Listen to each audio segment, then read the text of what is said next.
وأفتخر. أنا أنا أنا أنا أنا أنا أنا. السلام عليكم ورحمة الله وبركاته. وفيديو عصوبية كوتش مهد دمانتين إن شاء الله بإذن الله الكريم. سو هذا هذا تهاي داودن لغو عصوب إن شاء الله سيئات شانال كان أولا سعوتو وغنا حرناتو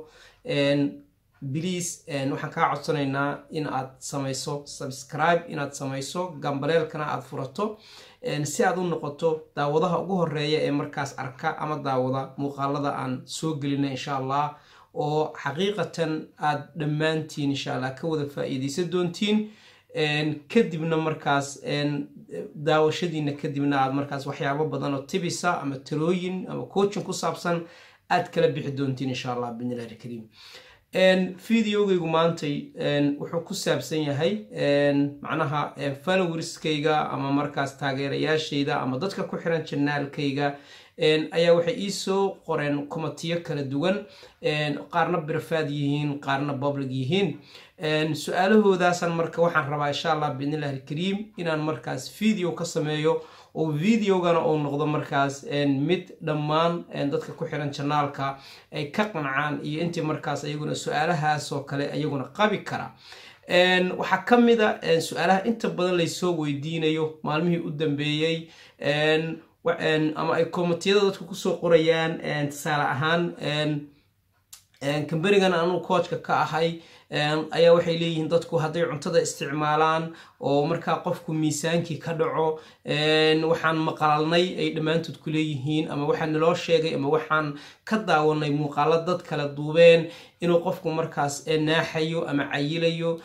ama uu meeshiisii markii hore 100 kiilo ahaa uu yimid markaas 70 kiilo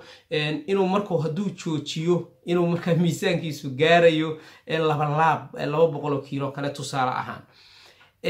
arrimahaas ayaa marka aad iigu soo noqnoqday maalmahan xaqiiqatan marka waxaan rabaa inaan markaas dadka ku xiran channelka ama kuwa ku soo xilmi doona kuwa daawo doona kuwa baahida badan u qaba ayaga laftirkooda inay ogaadaan inaan wax uga jawaabo haddaba su'aashu waxay tahay horta maxaa keena qofku inuu naaxo maxaa qofka naaxiya okay inta haddaan isla faahano wax badan markaas wada fahmi doona insha Allah qofka waxa naaxiya waxay tahay waa cunto xumo sida aan mar badan iyo video badan uga soo hadlay cuntada qofku cunto qaldan oo cuno cunto aan caafimaad ahayn waqtiyo qaldan ku seexdo cunto la iska badiyo cunto aan balance ahayn cunto aan isku dheeli tirnayn cunto aan waxeedii macnaha vitaminiskeedii proteinkii mineralskeedu dheeli tirnayn cunto markaas adiga aan balance ahayn maadaama inta marka aan isku raacnay qof iska cayila ama iska naaxa ma jiro okay haddaba markan dambe qofkan coachingka aan u sameynayno oo coachingka uu helo oo balaankii iyo qorshihii marka uu raaco miisaankiisu dhacay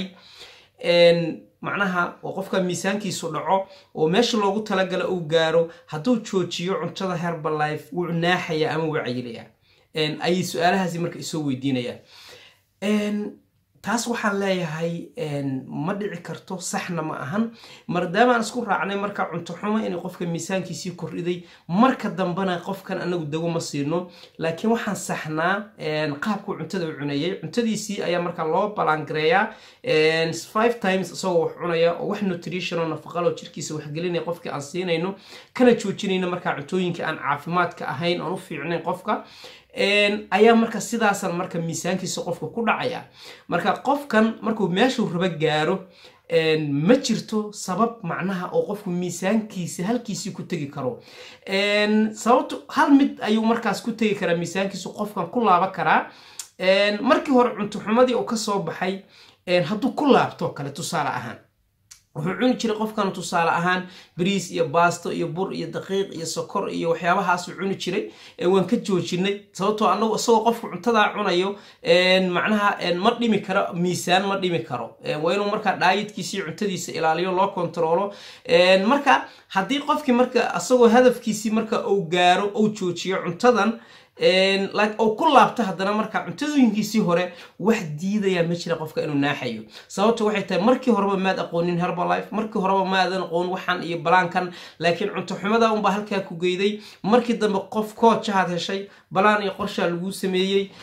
wax badan marka laga caawiyo fahantay kadibna waxaad go'aansatay inaad halkaaga ku noqoto cuntadaadii aqaldaneed cunto xalwadaadii ku noqoto waxaaga cunto dan meeshaadi waa tagaysaa taas waa mid sax ah laakiin haddii markaad hadafkaaga gaarto oo goolkaaga gaarto adiga wax kugu qasbaya ma jirto inaad cuntadan Herbalife isticmaasho wax qasaba oo adiga kugu xiraya ama maaragtaa haddii aad joojiso wad naaxaysaa ku dhahayaa ma jiro okay haddaba maxaad u baahan tahay goolkaagii haddaad gaarto ama miisaankaagii meesha rabtay aad markaas gaarsiiso ama aad barataba maaragtaa maxaa ii fiican maxaa ii wanaagsan cuntadeen cunaa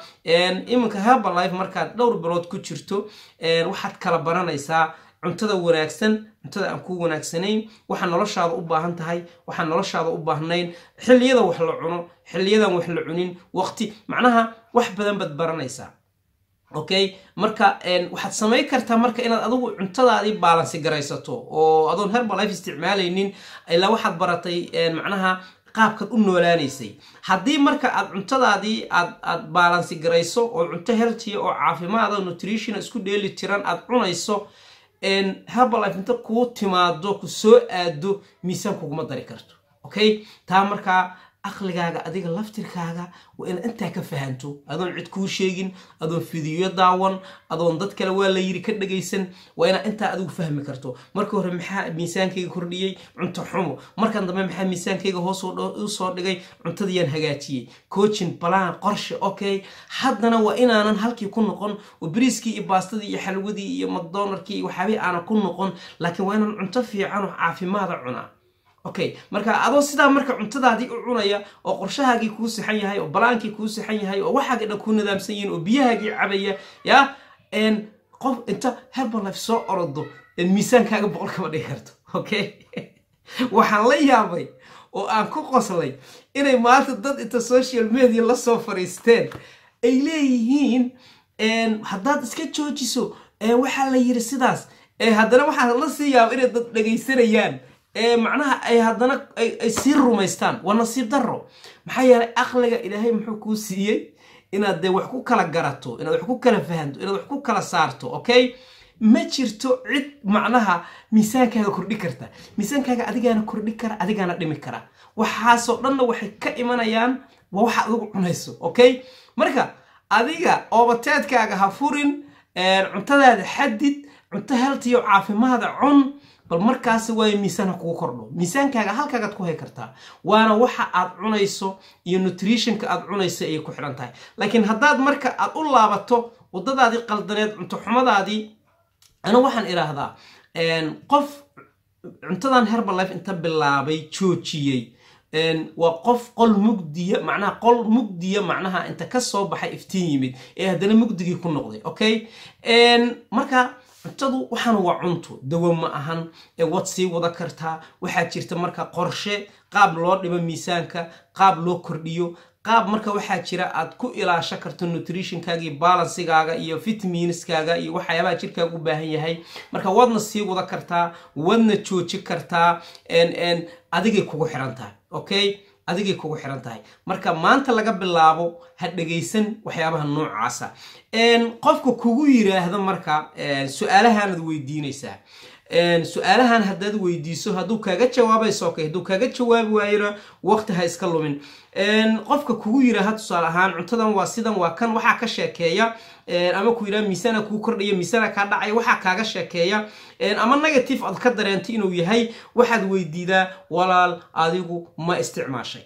su'aasha weydii wax kale ayuu kula gelin walaal adigu ma isticmaashay okay yaa ka caawiyay tusaale ahaan coach ma laheed yaa ka caawiyay qaabkeed maaragtaa seed macnaha uu okay sideed u isticmaali jirtay ilaa qof kasta qaab loo isticmaalay bahashan oo leedahay iskama isticmaalo suuqyadana lagama gato okay maxaad ka faa'iido result ka heshay okay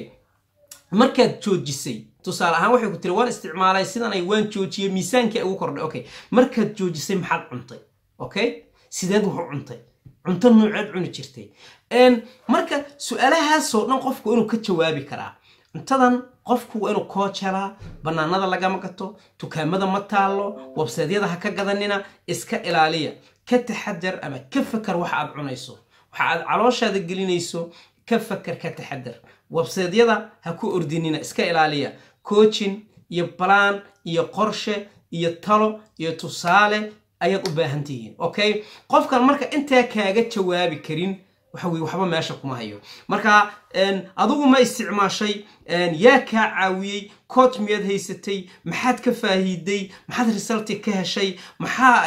waxyaabahaas oo qofku inaad weydii kartaa hadaba intan marka haduu ka jawaabi waayo haduu kugu yiraahdo waan isticmaalay website-yadan ka gatay nothing waxba uma shaqeynayaan haduu kugu yiraahdo waan isticmaalay result waan heli waayay ma shaqeynayso sababtoo result waa qasab inuu qofku helo haduu kugu yiraahdo markan joojiyay miisaanka igu kordhay anoo baasi iyo bariis iyo bur cadunsho cunin waa beentiis asaguna marka iska hubiya maanta waxa way social media qof kasta waxa uu iska soo fariisanaya marka aad iyo aad uga taxadar walaalayaal waxaan qofaan ehel u hayna waxa ka weydiinina qofaan aqoon u lahayna waxa ka weydiinina qofaan ayadu isticmaalina waxa ka weydiinina qofaan coach haynoon wixii garanayna waxa ka weydiinina ha ku dawaqinina hana ku wareerinina insha Allah waxa jira maanta dad aad iyo aad u badan oo ka caawiyay maanta oo dhamaantood farxad iyo caafimaad haysta isbedel haysta ma sha Allah فيديو كان إيجار ديرادي وحن ربينا فيديو كلا إنكوسو اللفاقو وأد واحد بدن كفهنتين إن شاء الله لكن next فيديو إن شاء الله أيان إنكوسو اللفاق دونا هذا ما مهم دو وحيتها إن شاء الله واحد عنيسين إسكهوبية meelaha dadka aad wax weydiinaysiin iska hubiya dadka aad wax ka maaragtaa qof maanta social media u soo fariistay inuu views raadiyo hadad maanta aad maaragtaa aad waxaan wax ka weydiido markaas asagu qaabku wuxuu kugu jawaabaya qaabku markaas uu views ku sameey karo ama videogiisu macnaha lagu daawo karo wax kugu sharaxaya laakiin hadad coaching doonayso hadad isbedel rabta dhaba hadad go'aan leedahay haday wuxuu run ka yihiin walaal dadka la xiriir waxaan ehelka oo ah aqoonta u kaaga jawaabi kara waan idin sheegay 10 jeer 25 kiilo ayaan anu maanta waxa weeye aan loos gareeyay anoo marka cuntadayda bedelaya biyahayga cabaya 5 jeer wax cunaya waxa aan cunaya ay yihiin healthy waxa aan cunaya ay yihiin caafimaad wadii jeediinde 25 kiilona waan riday jirkayguna ma lahan meel jilacsan jirkayguna ma lahan dhibaato ma lahan de ninkay aad u jeedeen shala ma ahana daraad miihi okay hadaba sideen marka sidaan ku noqon karaa sideen isbedelkan ku heli karaa waxa aan ku helay waxay tahay waa nafaqo waa nutrition waa wax weey waa meal plan hadaad doonayso marka ama aad danaynayso insha Allah sidaan 10 jeer hore idin kugu sheegay videoyadayda daawada insha Allah biidnillaahi kariim telefonka halkan aan kugu qori doonaan insha Allah igala soo xiriira WhatsApp-ka qof kastana ha ii soo sheego meeshuu joogi magaciisa iyo hadafkiisa goolkiisa wuxuu yahay inta aan ku kulmayno videogan noo xiga insha Allah waa coach Mahad Axmed Cali oo idin leh channelka haka iloobin insha Allah ina subscribe ku sameeydo gambaleelkana furato si aad ula socoto insha Allah videoyada soo socda inta aan ku kulmayno muuqaalkan kan xiga waxaan kaga tagayaa salaamu calaykum wa rahmatullaahi wa barakaatuh